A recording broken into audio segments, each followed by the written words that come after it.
yuhibbukumullah, Allah akan mencintai kamu. Terus kumaha? Yaghfir lakum, Allah bakal mengampuni dosa-dosa. Sehingga orang terputus asa ku dosa.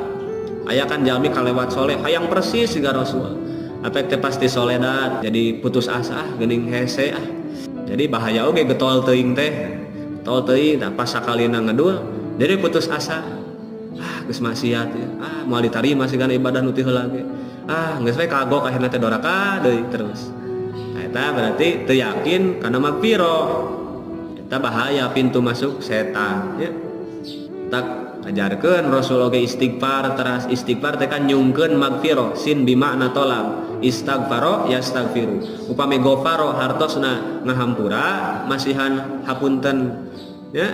Upami istaghfaro istighfar hartosna teh nyungkeun hapunten, minta diampuni.